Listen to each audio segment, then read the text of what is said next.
Hey all, welcome to another episode of Dost Isms, episode 27. Last episode we talked about Uniform Trade Secrets Act. This time we're going to talk about freedom of religion, First Amendment rights. So we got this model we described as this legislative model, right? This automated model that nobody knows about because it's kept secret from the public. It's not promulgated as equal protections requires, and we're made to believe that it's ordinary course practices. And of course, because this is a brand new thing, it was created in about 1999, 2000, we wouldn't have any knowledge of this unless there was disclosure. So it's trade secret. So we went through the trade secret aspect of this. So what I did then, I called the hedge and the business model on that commerce and trade business model. Now that was number one. The second thing I did was to exercise my First Amendment rights, freedom of religion rights, and I'm going to use a quote here from Thomas Jefferson because it's perfectly fitting. First of all, we were not a nation created on Christianity. It's not a Christian nation. Okay, I think we've gone through this before on a couple of other episodes. It's not a Christian nation. However, there is morals. There's moral theology here, and it's our personal religion, right? It's not really denominational per se. It's what our personal religion is, what our personal beliefs is, and what our faith is. It's not, because when I die, when you die, Pope ain't going to be with me. King of England ain't going to be with me, and certainly no fucking attorney's going to be with me. It's just going to be me and God, right? And so this is, how I live my life, my personal religion, my personal faith, my personal beliefs, right? And it's moral theology that basically it's what did Jesus want you to do? He wanted to treat everybody with kindness, treat people like you wanted to be treated, not like ISIS treating people, not like these Christian nationalists praise Jesus, but yet they shit all over everybody. That's not Christian like. It's evil. But they do the black and brown people and the bigotry and everything. We're not talking about that as religion. We're talking about moral theology. And which Jefferson says, let's see, where's what I got here? But Jefferson, I quoted this, and here it is, somewhere. Now, so the second thing, first thing was it has called the hedge. Second thing was second action was the exercise of First Amendment freedom of religion that defers to a higher law that supersedes and overturns man-made law. And as Jefferson says, this is discoverable, quote, in the head and heart of every rational and honest man. It is here nature has written her moral laws, and where every man may read them for himself. And that law is a divine law. And at that point in time, we're not talking civil law anymore. We're talking natural law, natural rights, and everything. So we're talking about now, and it's not complicated. I mean, we were put here. We have duties and obligations to our Creator. It doesn't matter whether you're Muslim, whether you're Indian, whether you're Protestant, Catholic, Baptist, whatever. Every major religion, or every major religion, every minor religion believes in the God of some higher power, um, somebody that's greater than us, something that's greater than us. In Christianity, it's God. It could be something else in other religions, but it's a higher power, something that created man, something that created the universe. And Jefferson and the founding fathers knew this, but this is personal though. Because at the end of our life, who do we face? Just me and the Creator. So what's expected of us in life? We're expected to lead a good and virtuous life, are we not? How can we do? I mean, we can do that. I mean, there's a lot of people that do that, but we're set up into the scenario here to where we've been separated from our soul. We have duties and obligations to God. We try to live a good and virtuous life, but we're dragged into this pit of evil, into this state of ignorance. And of course, as you know, ignorance is a sin. This is not the kind of ignorance that say your 16-year-old or your 12-year-old gets caught driving down the street at 12 years old, and Obviously, he needs a license, right? That's the kind of ignorance and stupidity, right? Somebody smack him upside the head. Say, what's the matter with the kid? Because you know you can't drive until you're 16 or 18. Was it 16 or 18 now? I forgot. So that's the kind of ignorance that's unforgivable. It's just a kick in the ass. This is the kind of ignorance that is kind of fostered, kind of created, created so we purposely do not learn about these things. And this is the trade secret. This is how our government. This is the foundation of how government. So not just our government, governments all around the world, and their policies are set up and whatnot. And so we're not privy to this separate. We don't understand the separation of body and soul. This material body and this immaterial property. We're not really familiar with those things, and we don't really take notice of those things at all.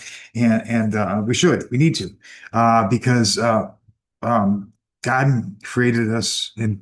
God created a body. When God created our actual existence, is with the body envisaged with the soul, and that soul was taken from us. Now you can say, "Ah, no, it wasn't taken from you. I still got a soul." Yeah, you do, but this is a little bit different thing because we're talking about spiritual things. We're talking about things that are wisdom and things that go to God and our personal beliefs about faith and creation and all these things that exists out there in the unseen world, right? Which is kind of where patents exist. Patents and intellectual properties just kind of exists in the unseen world. We don't really see it, right? And it exists in a realm of, in this case, metaphysics. So it's a realm of higher intelligence. Okay, so this is where that intellectual soul, that all caps name is taken. And what it did, when they took that, it usurped God's creation, which created us with a body and a soul. So it usurped God and took our actual existence and made us an incompetent animal. And so that's the base. That's just in a nutshell. That's the basis of it. And then nobody ever shared it with them. I was raised a Catholic.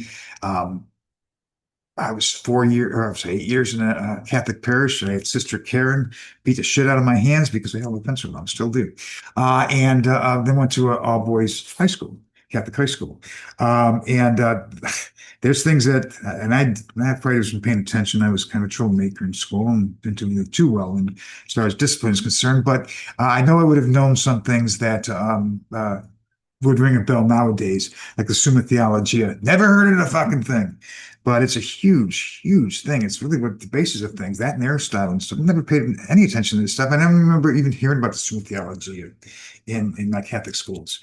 But these are things that are real important to our salvation. If you believe that, if you believe that you've got salvation coming, and so I don't want to get too deep into the weeds on religion aspect of this or the denominational aspects of this, but basically, if we're living in a state of ignorance and we've been put in a state of ignorance,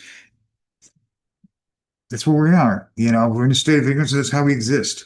We've been lied to so much over the past, over so many things, about our government, about how things actually function, about what freedom and liberty is. Do we actually have it? Do we actually possess it? And I would argue and say, no, we don't. And I know a lot of people, a lot of you people already know this and recognize that, but it goes a lot deeper than that, though. And so anyhow, so that was the second thing was exercising First Amendment rights, freedom of religion. And I just want to read here a couple more things here about things that the Madison and Jefferson said, and I think Washington's in here as well. And Jefferson said, "Almighty God hath created the mind free, and that natural law is the participation of rational men in God's divine laws. The state is bound to protect all rights of its citizens, and among these their religious rights, which as a matter of fact would be insecure and fruitless were religious freedom not protected." And it's not protected. Right now, we've got no morals whatsoever. It's just nobody's going to, just the morals are gone. We need to install some morals back into the society, but one step at a time. Freedom of religion means that a man is not to suffer civil disabilities because of his religious beliefs. The General Assembly shall not have power to abridge the civil rights of any person on account of his religious beliefs. Jefferson stated, the General Assembly shall not have power to restrain one from professing and supporting that belief or to compel him to contributions other than those he shall have personally stipulated. There's a recent Supreme Court case in Wisconsin. It had to do with it's very recent. Supreme Court just ruled on it 9-0 a couple weeks ago, and it had to do with unemployment insurance, and it had to do with Catholic Charities, Organization of Catholic Charities, and to do with tax, of course, unemployment insurance and tax exemptions, right? And the Wisconsin Supreme Court ruled against Catholic Charities because they said that you can't favor religion. It's a violation of First Amendment rights. Well, the Supreme Court, 9-0 ruling, which is really surprising for these guys because they mean so fucking fascist is ridiculous. But they ruled 9-0 in this case and said, no, the Catholic Charities are not proselytizing, I said that word right, of trying to push Catholicism on anybody. They weren't doing that at all. They did no overt actions, do any of that stuff. They functioned like a Catholic, like a charities, regular charities organization. They didn't push religion. They didn't push that they were Catholic charities or anything. They in fact, there were a lot of different other charities and everything. So because they weren't pushing it overtly at all, the Supreme Court said, no, you can have the tax exemption and you can have that. You're not violating the law there. And so what we're doing here, when I went in and I called the heads on this stuff and exercised my religious beliefs, my faith, that's kind of like the same as this case, the Supreme Court case. I'm not pushing my religion onto anybody. I push my beliefs onto anybody. I'm just exercising the fact. And after all, if you think about it, that all caps name, who gets the tax exemptions from that? That's right, Elon Musk. All the people with Donald Trump and all these motherfuckers that are stealing it. That's who gets tax exemptions. And that's what this is all about, is tax exemptions, is it not? So anyhow, so think about that for a bit. So that, so they don't have a power so contributions, we're contributing, they compel us to all kinds of contributions, like contributing our soul into the black ether zone of the United States Patent and Trademarks Office, the abyss. Anyhow, he goes on to say that, for Jefferson suffered the civil magistrate to intrude his powers into the field of opinion and to restrain the profession of propagation of principles on supposition of their ill tendencies, a dangerous fallacy which at once destroys religious liberty. And it says, and I think this continues again with, I think it's might be Madison here. Now, all acts of legislature apparently contrary to natural right and justice are in our laws and must be in the nature of things considered as void. The laws of nature and the laws of God. A legislature must not obstruct our obedience to him from whose punishments they can't protect, right? They're not going to be, legislature's not going to be there when we die. It's going to be me and God and you and God. All human constitutions which contradict his laws, we are in conscience bound to disobey. Such have been adjudications of the courts of our courts of justice. The Madisons believe that all persons shall have the full and free liberty of religious opinion. Liberty of conscience is one of the, quote, choicest liberties of the people. Back to Jefferson again, wrote our civil rights have no dependence upon our religious opinions, that therefore the prescribing any citizen as unworthy of the public confidence by laying upon him an incapacity, which is what we were considered incompetent, right? Being called to offices of trust and emolument, unless we profess or renounce this or that religious opinions, depriving us injuriously, and those privileges and advantages to which in common with his fellow citizens lie as a natural right. Of course, we don't know it. The only ones that really know about this stuff are the ones that are stealing everything, right? The ones that are acting immorally. So natural rights and personal properties. No. Natural rights are a gift from God, which clothes us with a distinctive nature. The equal rights of every citizen is to the free exercise of his religion according to the dictates of conscience, is held by the same tenure with all our other rights. If we recur to its origin, it is equally the gift of nature, because that's not how isn't that how we were created? Our actual existence was a creation of God, that is a body and visits with the soul. Natural rights and personal properties that goes beyond specific bundle of rights in realty and personality that comprehends development of the individual personality, our knowledge, our wisdom, what we learn throughout life. The intellect, property as defined by James Madison, quote, embraces everything to which a man may attach a value and have a right, and which leaves to everyone else the like advantage. A man is a property in his opinions and free communications of them. He has a property of peculiar value in his religious opinions and in the profession and practice dictated by them. He has a property very dear to him to the fact that that's very dear to him, the safety and liberty of his person. He has an equal property in the free use of the faculties and free choice of the objects on which to employ them. In a word, as a man is said to have a right in his property, he may equally be said to have a property in his rights. Now, it's funny. This really describes everything here. What intellectual properties are. When he talks about what does it say here? The free choice of the objects in which to employ them.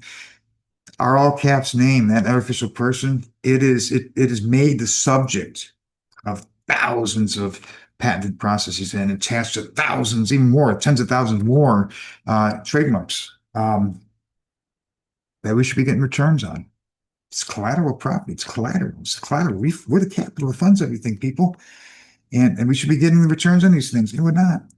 And that's what we need to do. And that's the big trade secret here. So whereas Constitution, let's see, whereas principles of the Constitution, Jefferson stated, are sure guarantee to you that your property will be preserved, to you sacred and inviolate, and that your institution will be permitted to govern itself according to its own voluntary rules without interference from civil authority. And that's what we're going to do here. We're going to be self-governing, actually self-governing. And because the civil authorities can't do it. They're not doing it. They're too corrupt, too crooked. It's fascist now.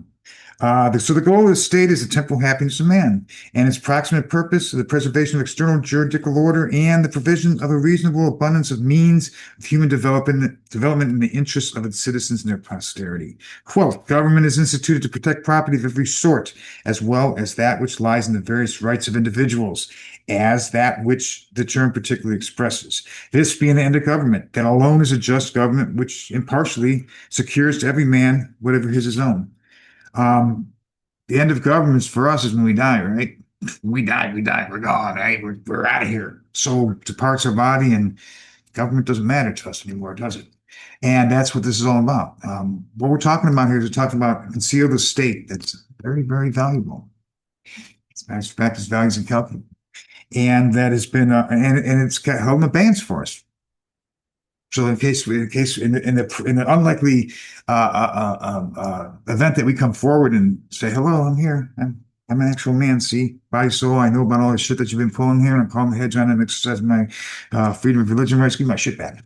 And this is what we're doing. And this is what they're talking about. This is what Jefferson, Madison are talking about. But for some reason, nobody's ever caught this stuff, it seems like. So all men are by nature free and independent and have certain inherent rights, of which, when they enter into a state of society, they cannot by any compact deprive or divest their posterity, namely the enjoyment of life and liberty, with the means of acquiring and possessing property and pursuing and obtaining happiness. There's no fucking reason why anyone in these United States of America should be homeless. No fucking reason whatsoever. There's no reason why any child should be hungry. There's no reason why we shouldn't have universal health care. There's no reason why we should have to struggle. There's no reason why the legislature has a right to cancel our fucking Medicaid and Medicare. We don't need them. We don't need them. What we need to take back our property. We need to exercise our rights. We need to do it quickly because for what, almost 250 years, it's been the government that's controlled it. Well, guess who controls it now? Little Donnie Diaper Trump. A fucking criminal. Fascist criminal. So we got to act quickly here, guys. We need to act a little quick here. Okay, so let's see what else we got here. The power of the state is limited by the end for which it is instituted. That is the natural happiness of the perfect or self-sufficient human community, the happiness of individuals as they are members of such community, that they may live therein peaceably and justly. I don't think we're living peacefully and justly when we got Jan Sixers dressed up as ICE agents kidnapping fellow human beings off the streets of America. It's not peaceably nor just. With sufficiency of goods for the preservation and comfort of their bodily life, and with so much moral rectitude as is necessary for this external peace and happiness. Laws of legislature of these United States of America, human laws, foundation upon which rests the natural law, which has been totally abrogated, positives, immoral legal enactments. In fact, what I did was I kind of proved the emperor does have no clothes. And you'll see that as we progress through this. And the emperor doesn't have no clothes. Rules are immoral. The rules and the rule of law are immoral, and the laws aren't laws, they're codes and statutes, and codes and statutes aren't laws. They're contrived, conjured business models. That's what they are. So laws are arbitrary. So yeah. So anyhow, so that closes out this exciting episode. I don't think there's anything else to talk about in this episode. From here, we're going to move on to oh, no, there's well, we got one more thing to talk about. I'll talk about this in the next thing. I want to keep because I want to keep these short. I hope these are helpful. I hope in smaller nuggets, these are maybe a little bit easier to digest. Um, it's real important that we learn this. So please put a like, subscribe, share this with everybody. I need to get people. I need to get a lot of people, 1 million people, 2 million people, as many people as quickly as possible. Because guess what? We got a job to do. We got to do a run on the United States Patent and Trademarks Office, folks. That's going to be the revolution. Take back. So anyhow, thank you for attending Dost Isms and look forward to seeing you again. Thank you. Have a good night.